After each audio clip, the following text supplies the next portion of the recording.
সময়ত ৰাইজৰ পইচাৰ কাৰণে কি হাহাকাৰ হৈছে, 3 বছৰ 4 বছৰ ধৰি হাহাকাৰ। তাৰপিছত এতিয়া পইচাৰ কথা কিন্তু মানে তেওঁলোকেও বুজিব লাগিব যে তেওঁলোকে যদি ঐক্যবদ্ধ হোৱাত আপত্তি কৰে, বাধা দিয়ে, তেতিয়াহ'লে তেওঁলোকে বিজেপিকে সহায় কৰা। লাখ লাখ নিবনুৱা যুৱক যুৱতী এই সমস্যাৰ বোজা যি অসমে বহন কৰি আছে, সেই অসমৰ পৰা আৰু যদি কা আইনৰ সুযোগত মানুহ আনি। নমস্কাৰ, আপোনালোকে চাইছে নিউজ টাইম আছাম 24। তো এইখিনিতে এটা অসমৰ কাৰণে খুব গুৰুত্বপূৰ্ণ এটা ৰাজনৈতিক বাৰ্তা দিব ওলাইছোঁ। বাৰ্তাটো এনেকুৱা ধৰণৰ, আজি ডক্টৰ হীৰেণ গোহাঁইয়ে কিছুমান মন্তব্য আগবঢ়াইছে। সেই মন্তব্যৰ আঁৰত সামগ্ৰিক অসমৰ ভৱিষ্যত অন্তৰ্নিহিত হৈ আছে।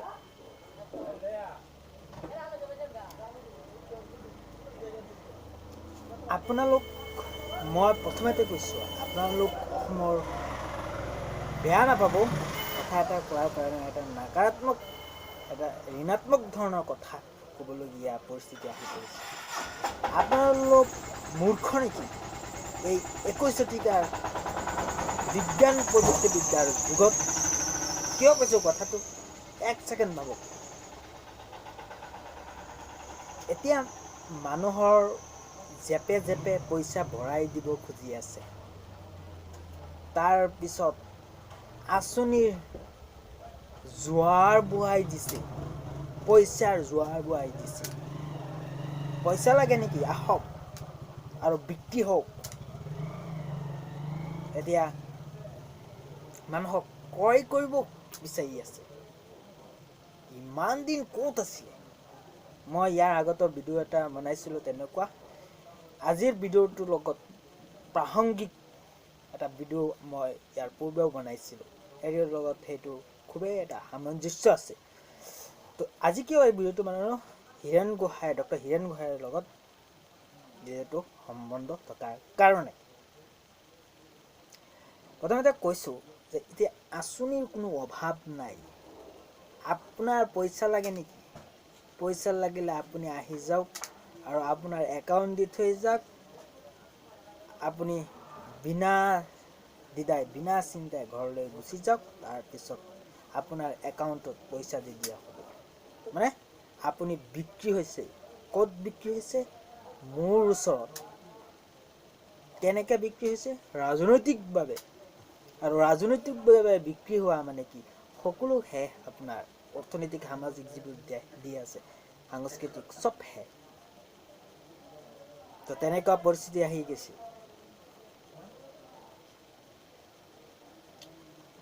ডক্টৰ হীৰেণ গোহাঁই অসমৰ একোগৰাকী সম্পদ, মানৱ সম্পদ।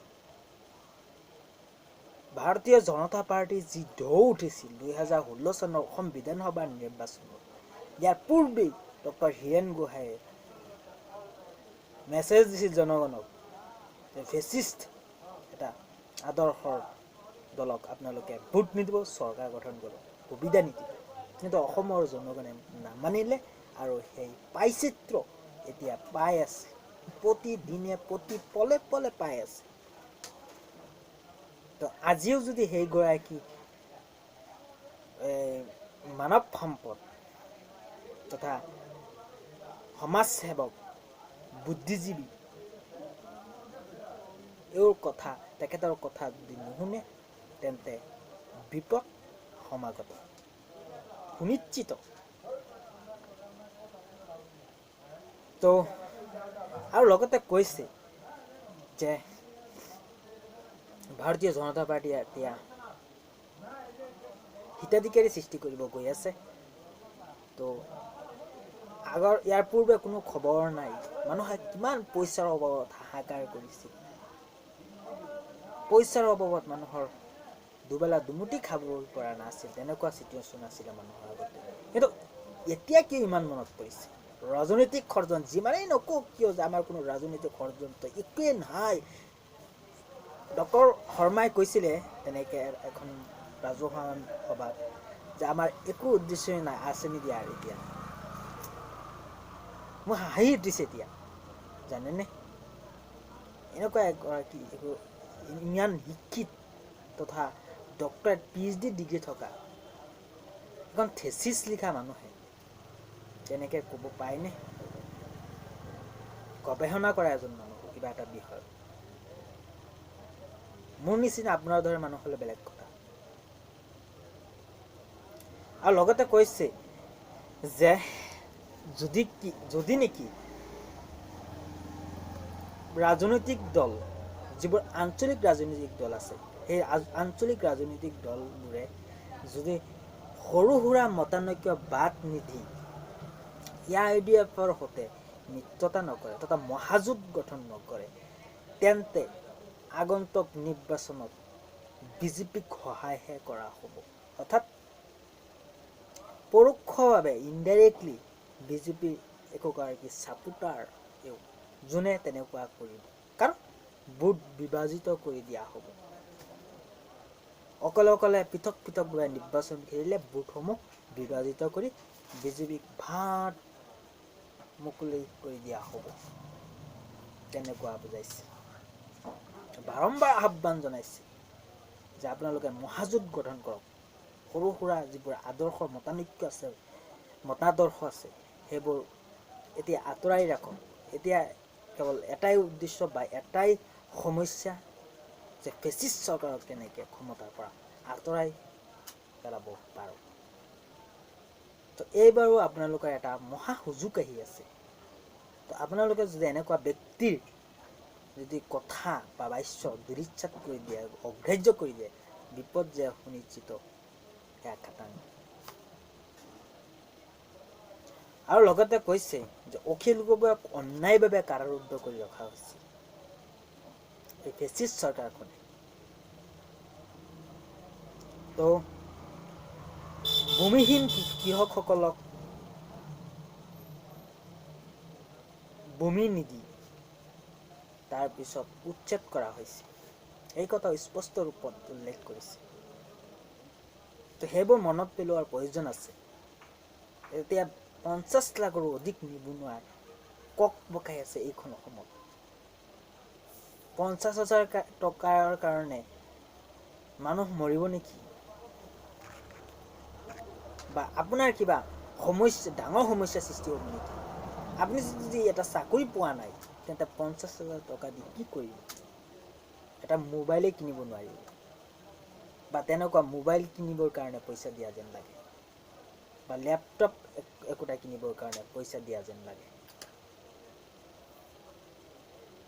মানে আপোনাক টোপ দিছে, মাছক যেনেকৈ টোপ দি মাছ মাৰে যেনেকৈ বৰশীৰে, তেনেকৈ আপোনালোককো ব্যৱহাৰ কৰিব খুজি আছে। আপোনালোক মানে আমাক ব্যৱহাৰ কৰিব খুজি আছে।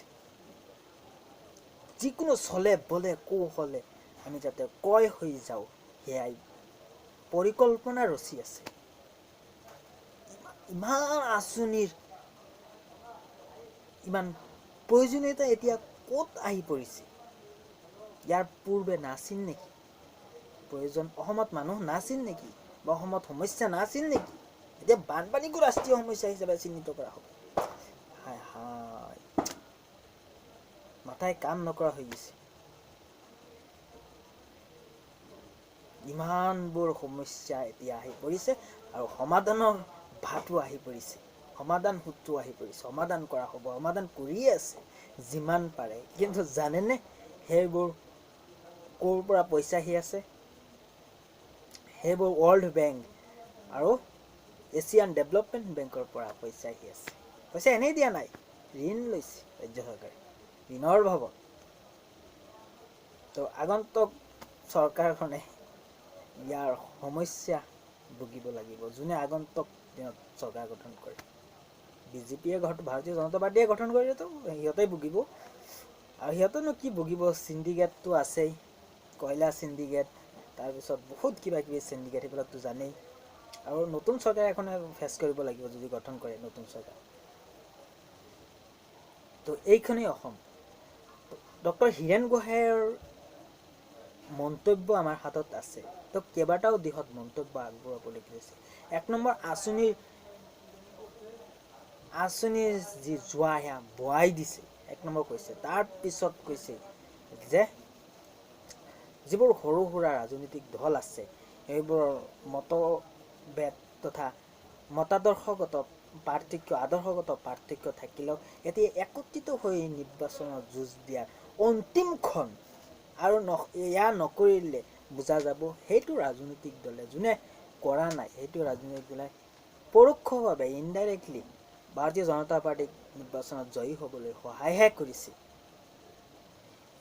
তেওঁ স্পষ্টভাৱে উল্লেখো কৰিছে IDFৰ লগত মিত্ৰতা হ'ব লাগে আৰু নহ'লে ভোট বিভাজিত হ'ব আৰু ভোট বিভাজিত হোৱাৰ কাৰণে বিজেপিক সুবিধা বাট ৰাস্তা চাফা কৰি দিয়া হ'ব।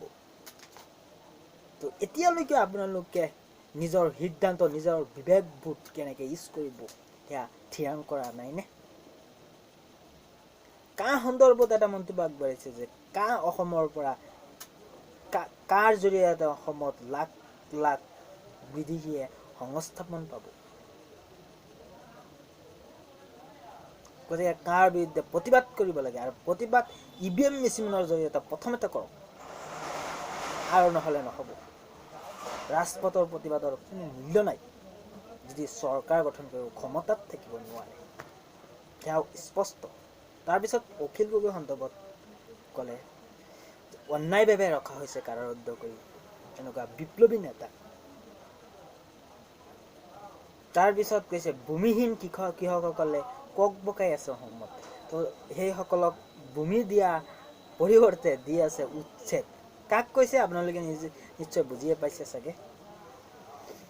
তো হিৰণ গোহাঁই অসমৰ মানৱ সম্পদ, অসমৰ বুদ্ধিজীৱী বা অসমৰ ৰাজনীতিবিদেই নহয়, তেখেত আমাৰ নমস্য ব্যক্তি, আমাৰ অসমৰ কাৰণে একোগৰাকী আদৰ্শস্বৰূপ, অসমীয়াৰ আৱেগ হয়, আমাৰ আৱেগ জড়িত তেখেতৰ লগত।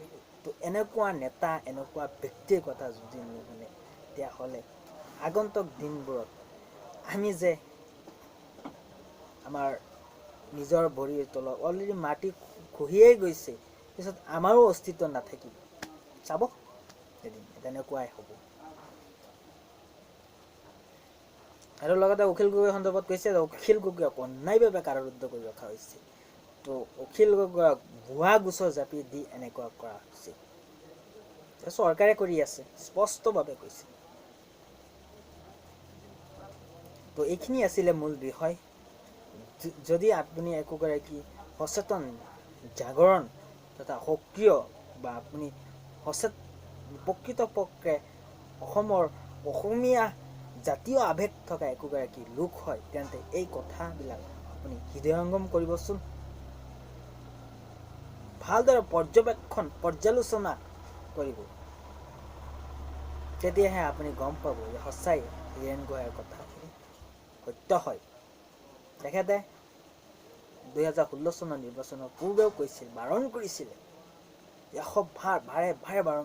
বাৰম্বাৰ বাৰণ কৰিছিলে যে ভাৰতীয় জনতা পাৰ্টিক আপোনালোকে ভোট নিদিব। সেই সময়ত সকলো জাতীয়তাবাদী দলে কৈছিলে ভোট দিবলৈ আৰু দিছিলেও জনতাই। তেখেতৰ কথা শুনা নাছিল আৰু এতিয়া বিপদত পৰিছে, মহা বিপদ। তাৰপিছত কি বিপদ আহে সেয়াতো আমি ক'ব নোৱাৰিম। উপনৈৰ পৰা নদী, নদীৰ পৰা সাগৰ, সাগৰৰ পৰা মহাসাগৰ, তেনেকুৱা আহিয়ে থাকিব বিপদ। তো ফেচ কৰিব লাগিব আমিবোৰেই। তো আমি সংকল্পবদ্ধ যদি নহওঁ যে ডক্টৰ হীৰেণ গোহাঁইৰ কথা আমি যদি নামানো, তেখেতেতো বেয়া কোৱা নাই। আমাৰ মাথা আছে, আমাৰ মগজু আছে, জ্ঞান বুদ্ধি আছে, মানসিক ক্ষমতা আছে। আমি চালি জাৰি চাব পাৰোঁ যে তেখেতে বেয়া কৈছে নেকি নে ভাল কৈছে। সেয়াওতো আমাৰতো বিচাৰ শক্তি আছে নহয়। তো আপোনালোকে আশা কৰিছোঁ বিচাৰ বিবেচনা নিজৰ ভিতৰতে কৰিব বুলি।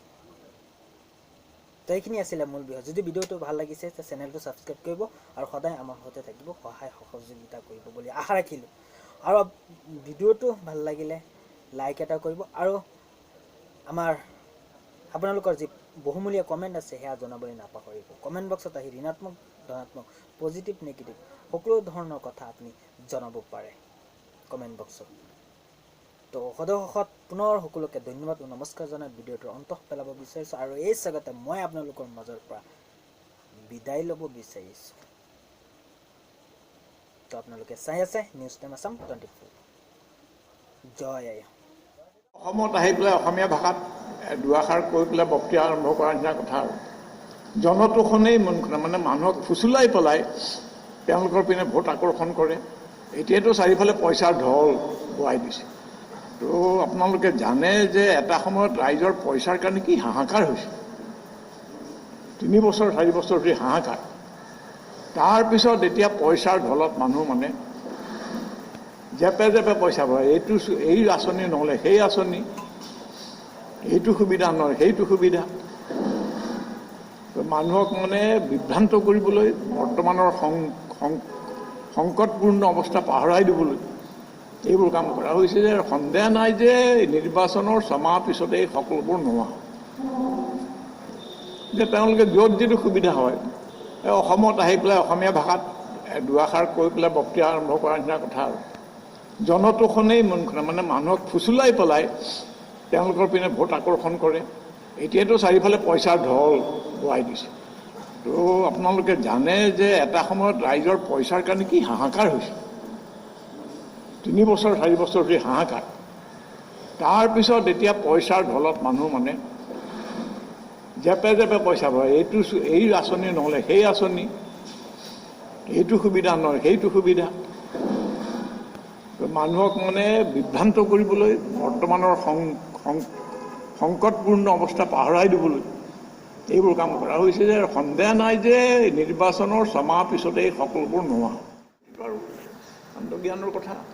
গতিকে আমি আশা কৰোঁ আৰু এটা কথা, কিন্তু মানে তেওঁলোকেও বুজিব লাগিব যে তেওঁলোকে যদি ঐক্যবদ্ধ হোৱাত আপত্তি কৰে, বাধা দিয়ে, তেতিয়াহ'লে তেওঁলোকে বিজেপিকে সহায় কৰা, ভোট বিভাজনে বিজেপিক সহায় কৰিব। এইটোতো আৰু কাণ্ডজ্ঞানৰ কথা। গতিকে আমি আশা কৰোঁ আৰু এটা কথা, কিন্তু মানে তেওঁলোকেও বুজিব লাগিব যে তেওঁলোকে যদি ঐক্যবদ্ধ হোৱাত আপত্তি কৰে, বাধা দিয়ে, তেতিয়াহ'লে তেওঁলোকে বিজেপিকে সহায় কৰা। মাটিহীন কৃষক যাক চৰকাৰে উচ্ছেদহে কৰি আছে, লাখ লাখ নিবনুৱা যুৱক যুৱতী, এই সমস্যাৰ বোজা যি অসমে গ্ৰহণ কৰি আছে, সেই অসমৰ পৰা আৰু যদি কা আইনৰ সুযোগত মানুহ আনি বৃদ্ধি কৰা হয়, তেতিয়াহ'লে আমাৰ সমস্যা দুগুণে বাঢ়িব আৰু পূৰ্বে কৈ অহাৰ দৰে সংহতি শান্তি সম্প্ৰীতিৰ ক্ষেত্ৰতো বাধা আহিব পাৰে, যিহেতু এটা বিভেদকামী শক্তিয়ে এই আইনখন প্ৰণয়ন কৰিছে। আমি বিশ্বাস কৰোঁ যে ৰাজ্য আৰু কেন্দ্ৰৰ চৰকাৰ মূলতঃ এটা বিভেদকামী চৰকাৰ, এটা সম্প্ৰদায়ৰ বিৰুদ্ধে আন এটা সম্প্ৰদায়ক প্ৰৰোচিত কৰি নিজৰ শাসন কায়েম ৰখা চৰকাৰ আৰু দেশৰ গণতন্ত্ৰ আৰু সংবিধান বিনাশ কৰিবলৈ লোৱা এটা চৰকাৰ।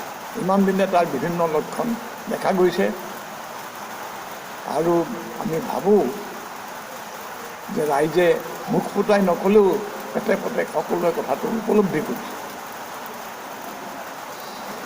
গতিকে এই বিপদৰ সময়ত, অসমৰ জনগণৰ বিপদৰ সময়ত, আমাৰ থলুৱা ভাষা সংস্কৃতিবোৰৰ বিপদৰ সময়ত, গণতন্ত্ৰ আৰু সংবিধানৰ বিপদৰ সময়ত আমি আমাৰ আন্দোলন আৰু শক্তিশালী কৰাৰ প্ৰয়োজন অনুভৱ কৰিছোঁ। আৰু সেইকাৰণে আমি অহা 29 জানুৱাৰী তাৰিখে স্থানীয় জিলা পুথিভঁৰালত পুৱা 11 বজাৰ পৰা এখন,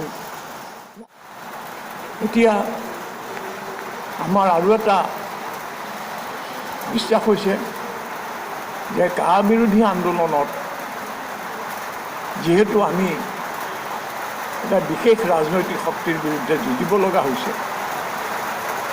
সেয়ে এই আগন্তুক নিৰ্বাচনৰ কথাটো আমি একেবাৰে অৱজ্ঞা কৰিব নোৱাৰোঁ। আমি আমাৰ বিৱৰ্তন যোগে ৰাইজক এইটো আহ্বান দিম যে সকলো কা বিৰোধী শক্তি বিনা চৰ্তে ঐক্যবদ্ধ হ'ব লাগিব। সকলো সৰু সুৰা পাৰ্থক্য, মত পাৰ্থক্য, আনকি কিছু গুৰুতৰ মত পাৰ্থক্য দেশৰ জনগণৰ গণতন্ত্ৰৰ আসন্ন বিপদৰ সমাধানৰ কাৰণে গুৰুতৰ মতভেদো যদি পাৰে পৰিহাৰ কৰি ঐক্যবদ্ধ হ'ব লাগিব, যাতে এই স্বৈৰতন্ত্ৰী চৰকাৰ, জনবিৰোধী চৰকাৰ পৰাস্ত হয় আৰু জনগণৰ শাসন, জনগণৰ হিতাৰ্থে শাসন, জনগণৰ দ্বাৰা শাসন পুনৰ প্ৰতিষ্ঠা হোৱাৰ এটা সুযোগ ওলায়। এই ভুৱা গোচৰ কিছুমানত আবদ্ধ হৈ থকা অসমৰ সুসন্তান অখিল গগৈৰ আজি এবছৰে কাৰাবন্দী হৈ আছে। মিছা গোচৰত, মনে খোজা গোচৰত জাপি দি তেওঁক কাৰাবন্দী কৰি ৰখা হৈছে। দিল্লীৰ অন্যান্য কাৰাবিৰোধীৰ লগতে অসমৰ গৱেষিকা ছাত্ৰী দেৱাংগনা কলিতাও কাৰাৰুদ্ধ হৈ আছে। কেইবাটাও গোচৰ উফৰি গৈছে প্ৰমাণৰ বাবে, কিন্তু শেষত UAPA যিখন আইনৰ একেবাৰে মাথা মুণ্ড নাই, যিখন আইনক যিকোনো মানুহক বিদেশী সজোৱাৰ কুৰুঙা আছে, যিকোনো মানুহ, গতিকে সেইখন আইনৰ সহায় লৈ বহু দেশপ্ৰেমিক মানুহক কাৰাবন্দী কৰি ৰখে। গতিকে এই ধৰণৰ চৰকাৰ চলি থাকিলে আমাৰ মুখৰ মাত হেৰাব, আমাৰ জীয়াই থকাৰ সমস্যা বাঢ়ি যাব, আমি দিশা হেৰাম আৰু হয়তো আমাক নাগৰিকৰ পৰা পশুৰ পালত পৰিণত কৰিবলৈ তেওঁ চেষ্টা কৰিব। সেইকাৰণে ইয়াৰ বিৰুদ্ধে ৰাইজ সমবেত হোৱাই নহয়, সক্ৰিয় হ'ব লাগিব। আৰু এই ক্ষেত্ৰত এটা আদৰ্শ দেখুৱাইছে দিল্লীৰ প্ৰচণ্ড শীত নেওচি সত্যাগ্ৰহ কৰি থকা লাখ লাখ হাঁহি উঠিছে এতিয়া।